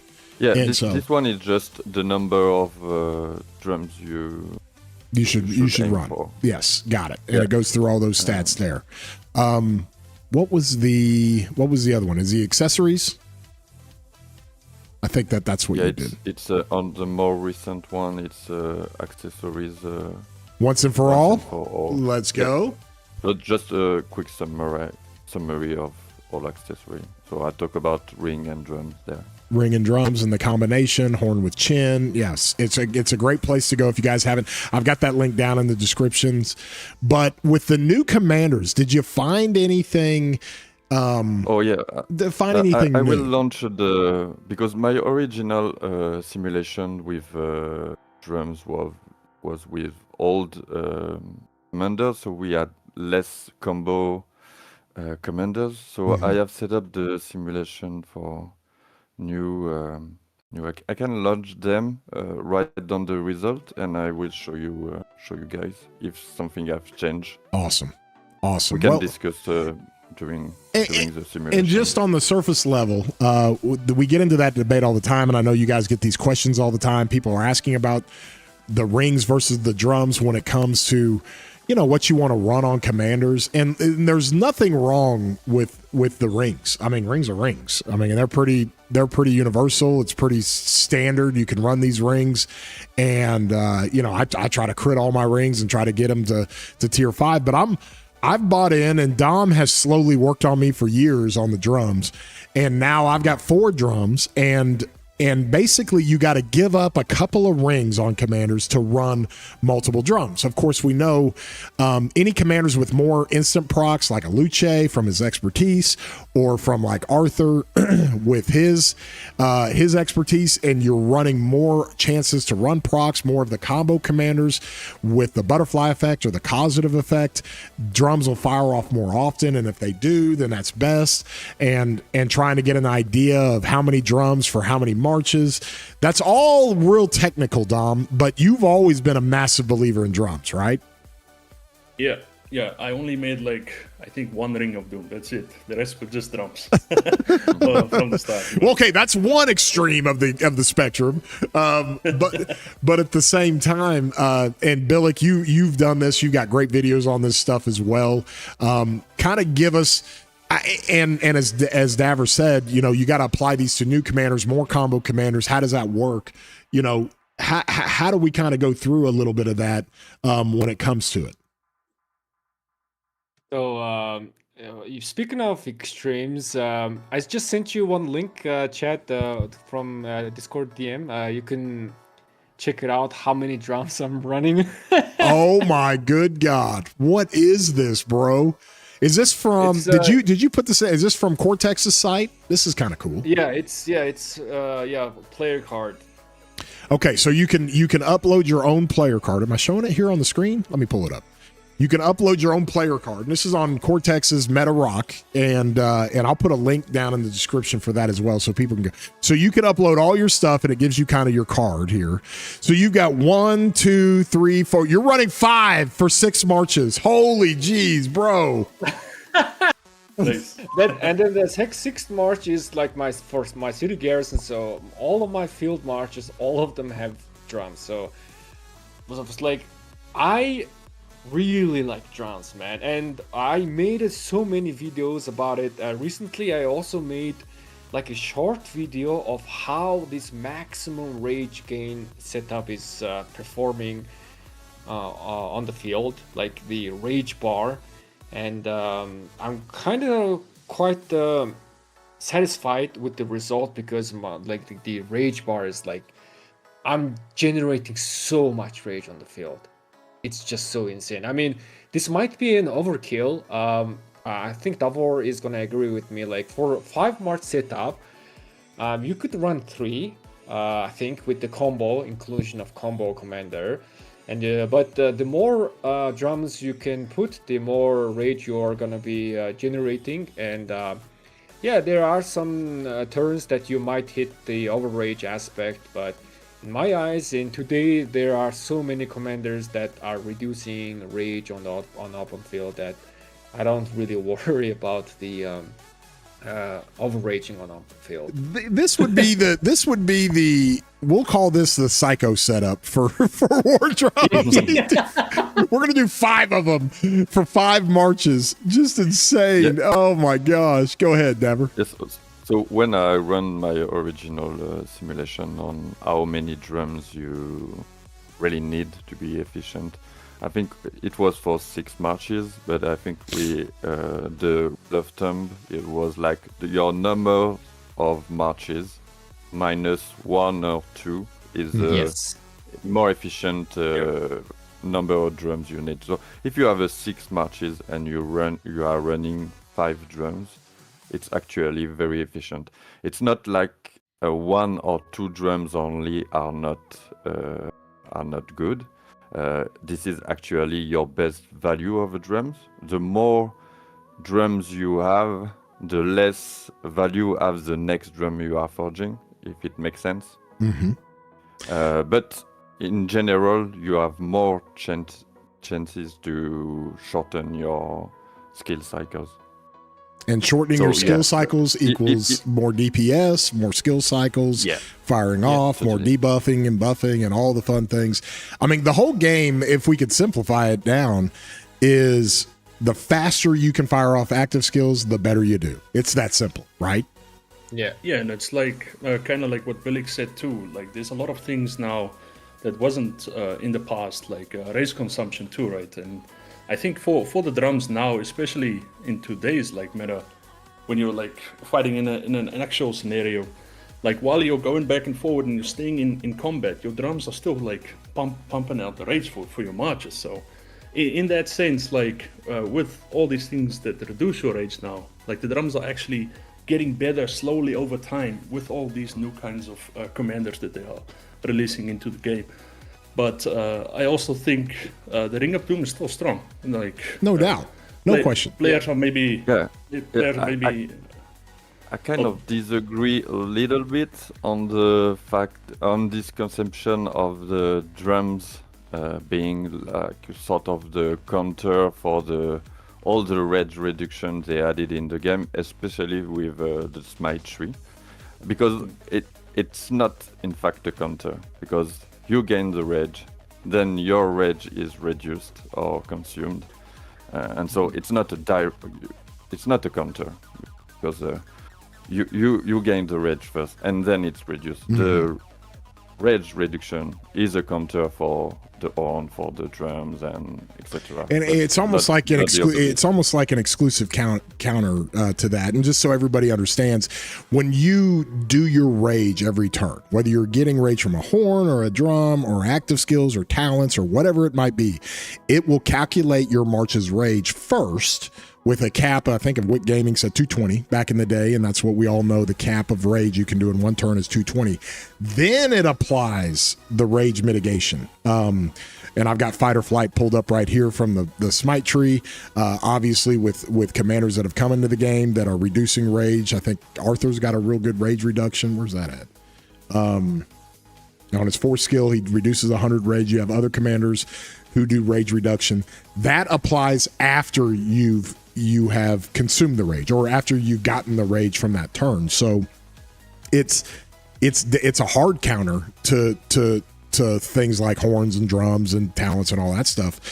But at the same time, I think to Dom's point is like, okay, well, if I was going to have 150 rage and then that's going to get countered by 100 rage mitigation, I would rather have 180 rage from maybe a drum proc. And then, so I think it works both ways. But at the same time, it rages everything, guys. We know this. And I love like the drum aspect. The rage reduction still goes last, right? Like Dov said, but the randomness of the drums, you can get it on like different turns at the start of the fight. So in a way, like I saw this way back in the past, and I gotta give credit to like 1V, because they did a lot of testing for this for like past Osiris leagues against Blackjack.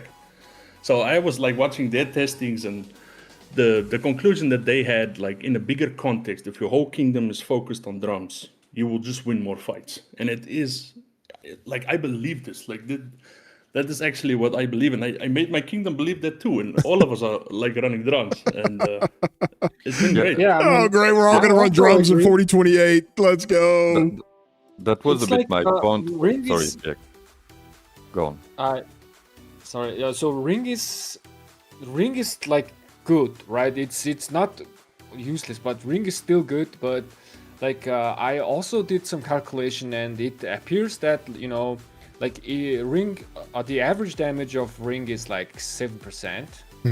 But if you manage to shave off 1 second from your skill cycle, then it's like instantaneous, like 10 to 13% DPS increase. So there is a potential, but there is just this, just like Dom said, there is some randomness. But on open field, there could be some like a slightly more potential with drums. That's how I calculated it. I think that's true. Yeah. So Go ahead. So the thing is, because we are mostly comparing on rings versus on drums, and the thing is, like drums, you either get high value of it or zero value of it. Like there is a world that drums are doing nothing for you, that they give you rage, but it doesn't get you to the breakpoint to shorten 1 cycle. As ring will give you high value if it land and align with an active skill, or low value if it's just boosting your basic attack damage.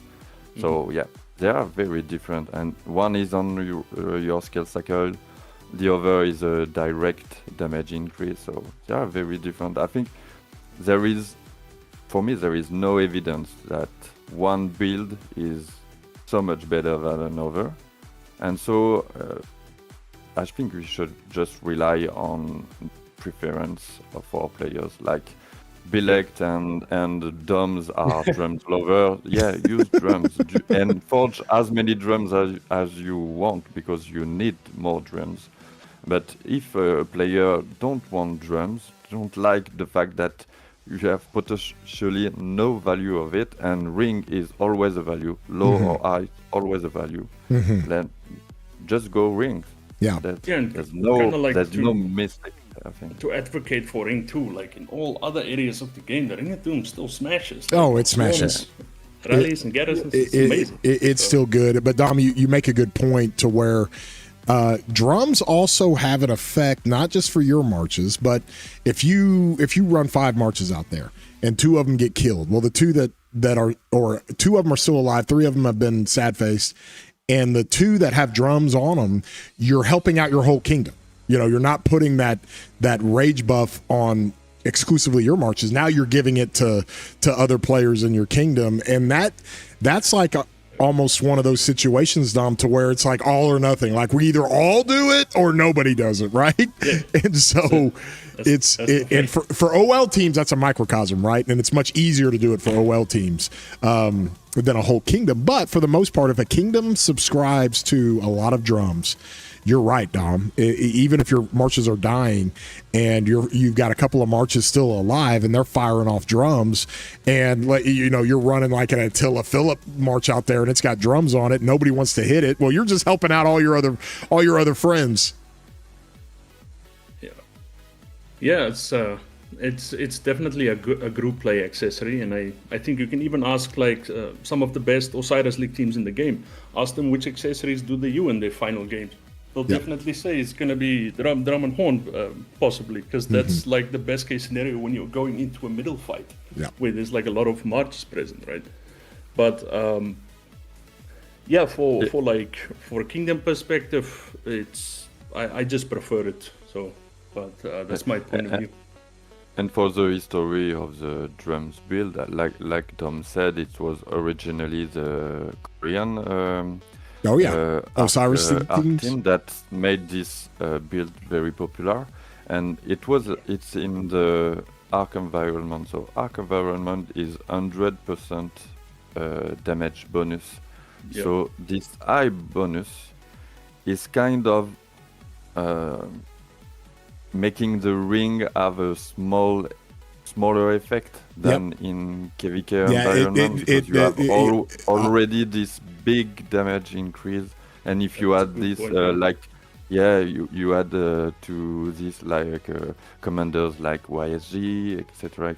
So the addition of the ring, the effect is a bit smaller. It mitigates. Just shortening your skill cycle is always the same value. So originally the drums build was kind of very like arc thing, and I don't know why, because there was all this misconception about rage, over-raging, and maybe horns are not the thing. Maybe we should forge dagger. And I think this build, this drums build, kind of went off. People were not just. It's not all about dread, and I think we have to give the credit to our friend Bilek for that, because I think he bring back 100%. This drum. 100%. It's all Billick's fault. It's all Billick's fault. But that's that's one of the things that we get ourselves into when we're, because accessories and the benefits or those stats or the buffing or debuffing of accessories, some of them have fallen off so much. The dagger 4 years ago was amazing. God, you could stack up health debuffs. That's awesome. Well, now that the game is power crept and you're getting so much health and you got armor, you got all this different stuff, the 2 things that are constant is rage and all damage, right? And that doesn't change anything. That transcends for the end of time. They can keep power creeping for the next 5 or 10 years. You still need rage, and you can still utilize all damage buffs that help your marches, and it's going to transcend. And that's why those accessories, guidelines, and tier lists that we've all put out and done, we always emphasize horn, drums, and rings. I mean, those aren't going anywhere, and And so you're right. And back to your point about the arc stuff, typically in OL you have the 100% all damage, so you mitigate the effect of a drum a little bit. And it's the same thing with Attila. Back in the day, before we used to be able to set up custom arcs, we would go test with Attila, and it wouldn't work as nearly as well because, of course, we all know Attila's got a fourth skill with the all damage buff that works really, really well. But in arc, where you have 100% all damage buff automatically applied to it, back in the day when we tested Attila, it would never get as well. And so that's the same thing with Martel. It's the same thing with some of these other commanders. But I think that's great. I think that's a great discussion when it comes to it. And we could spend a whole show on that, guys. But I want to wrap up a little bit here of what we've got. We've also got to do our announcement of our $100 giveaway that we're going to do. We're going to open it up a little bit for some questions if you guys have them. And while we're waiting on some of those questions, I want to ask you guys as we have our World Cup. This is a fun thing, by the way, this event, because you can bet like on every game. I wish they gave us more in the this reminds me of like a melon market shop when it comes to the currency you can use from your bets in World Cup. But you see, I'm all in on the Swiss here. Let's go. I was all in on America last night. Let's go. And I did, and to the dismay of my Korean buddies, I did go for the Czech Republic, and I lost all my coins on that one because the Koreans did really, really well in that game. But overall, I got to get your picks for the World Cup. Daver, we'll start with you. We know where you're going, okay? And probably the favorite of everybody. Do you know where I'm going? Oh, 100% I know where you're going. Are you kidding me? Okay. You say so. I used to play. I'm going for Portugal. What? You think Portugal's gonna beat your? Go ahead. Yeah, I think it's probably be the final. I see either France, Portugal, or Spain, Portugal, and I think Portugal because I think midfield win the World Cup, and they have the best midfield, better than France for sure.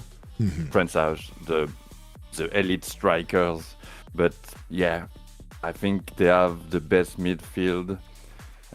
These players from PSG are so incredible. Dude, so they are so good. I would say to go against the odds, I would say that Portugal. You say Portugal. Okay. Yeah, because also the bracket is more easy for Portugal. This side, if all the top teams finished first of their group, the side where Portugal will be much easier. France will be side with Spain, Germany. Yeah, Spain and Germany. Yeah, and that's. But yeah, in my heart it goes for France. I hope so. Les Blues, let's go. I used to play with a French guy. His name was Retta, and he was all in. Lived in Paris. He would always send us. Videos and photos of the parades that they would do when they won the World Cup a while back. And he was just, he was out of control. So, okay. Our boy Daver going against his home country in his heart, rooting for France, but thinks Portugal's going to win. What do you got, Dom? Who do you think? Your South Africans got beat the other night by Mexico. Yeah, I bet on my home country, but they were playing very carelessly and very aggressive, so not surprised there. But I kind of agree with Davor here, Portugal for the final. Portugal, two Portugals? Are you kidding me? What do you got, Billy? My home country is not there, so I didn't bet. Hey, just so everybody knows, what is your home country, so everybody knows? Oh, I'm from Mongolia. Mongolia. Yes. Mongolia. But yeah, I didn't bet. I don't think I have enough knowledge to bet here, so I just did not bet. I'm taking the safer route, just grinding the coins daily. Gotcha. Okay. Costa says Brazil, of course. Woods says Spain. We're all going to root for our home country, but the United States is never going to be on that level. I think because I think Messi's still got a little in the tank, and I think they're the perennial champions right now, and I think they still got the whole crew together really from 4 years ago. And because Messi's older, I mean, and he probably can't take over a game like he did 4 years ago. But listen, I'm a Liverpool fan, so McAllister's I love that dude, and I'm going to stick with Argentina. That's my pick for the World Cup. And so France, I've got my second pick, and then probably Portugal or Germany, just depending on as my third pick. But yeah, I'm in on the Argentinians. Let's go. So.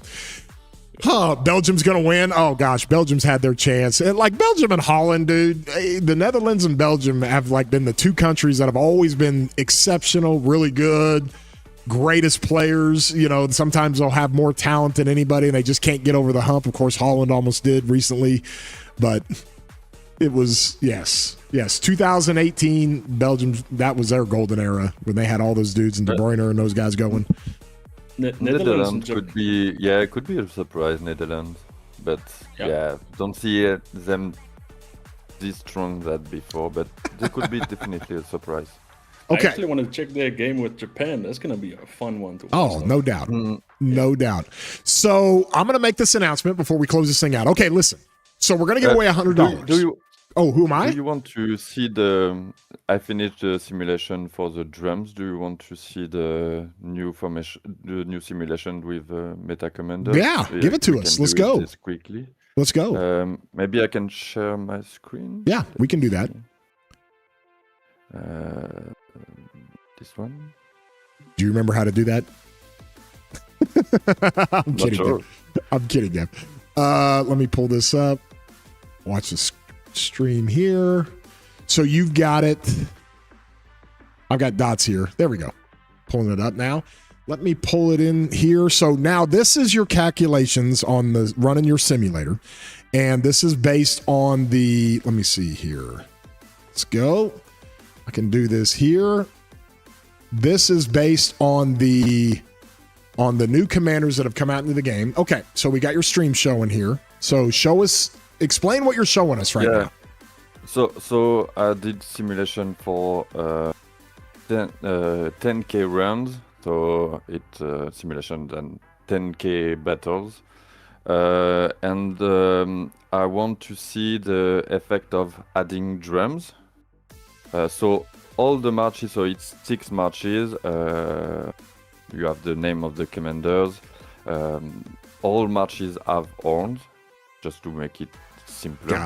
Got it. And I calculate the time you make on average on 10K sims to reach 2 cycles, 3 cycles, and 4 cycles. Got it. Of course, not everything can be set up like the tactical maneuvers. Of course, you forget it. That you stay connected to a target.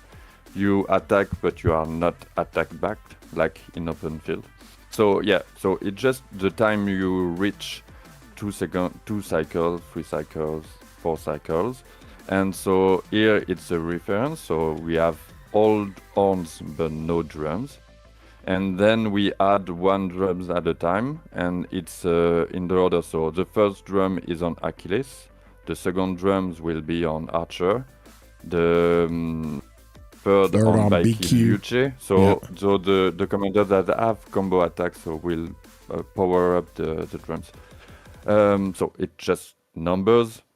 And Chin has no effect on Chin. I love it. I love it that Chin is just like firing off so fast. That's the first thing that Pedro said. Is like Chin's just on another level.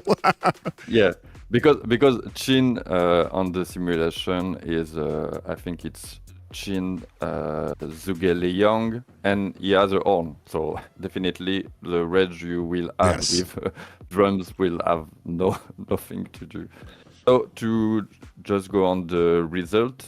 So here is the average of all the marches to go to 3 cycles. 3 cycles? How many? And so this is all the marches, averaging out all the marches hitting 3 cycles. With no drums, it's 23.15 seconds as far as the average. So you see, the first drum has really an impact. This is the biggest impact to shorten, but it's not spread enough and it's not enough of an impact, but you see that at 4 drums you're going under the 22 Yep. on average. Yep. So you are at 4 drums, you technically have the most chances to shorten from one cycle all of your marches. So of course it's on 10k runs, it's average number, so it's not exactly this way, but to make it simple, you see the big impact at 4 drums. So Yeah. 6 marches, 4 drums, and you see the big impact. Yeah. And of course it's continue to go on if you add a 5th and a 6th. So all the extra drums you are adding are shortening your average skill cycle.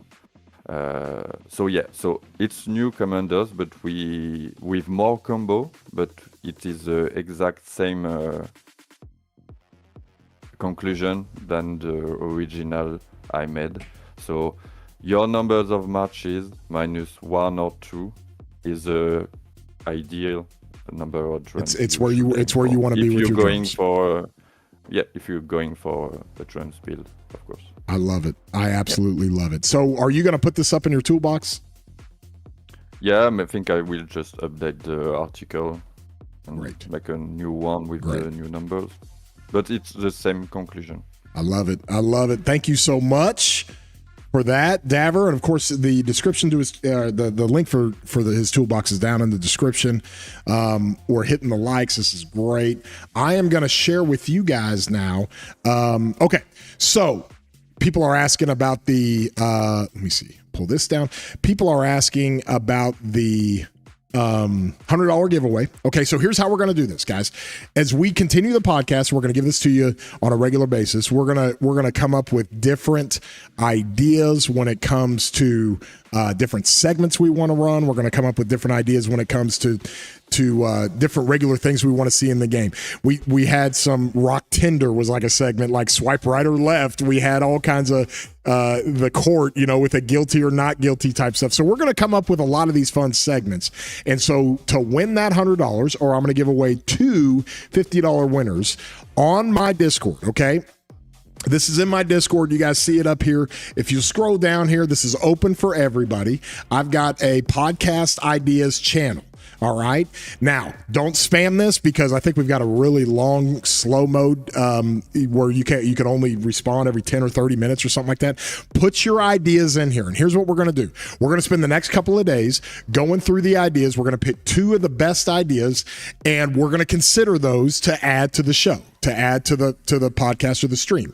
And so you can put your ideas in here, enter for a chance to win a $50 giveaway. I'm going to give away 2 of them. That's what we're going to do.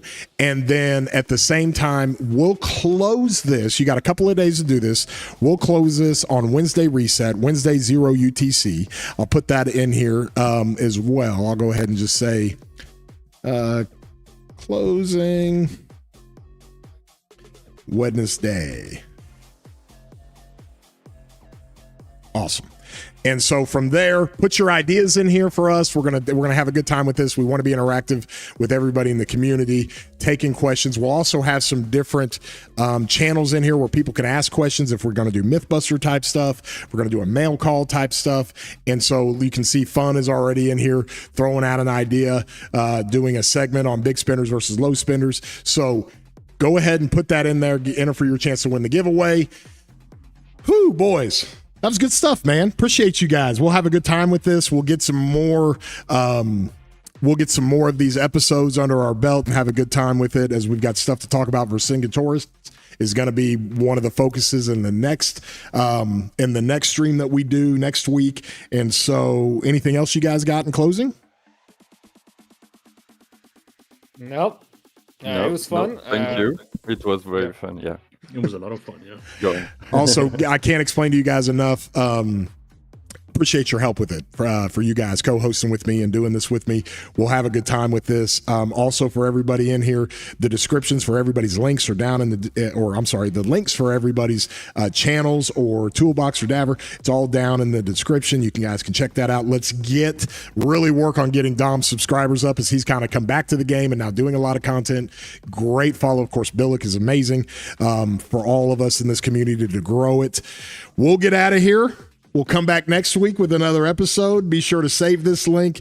If you guys want to watch it later, you can. Send it to some friends. Go through all the different segments that we've got. I'll also bookmark it by segments that we talk about, because this will be one of those types of streams or podcasts that people go back and watch and see how we theory craft, how we do different things, and how we kind of analyze commanders and stuff. So appreciate you guys. Thanks for joining.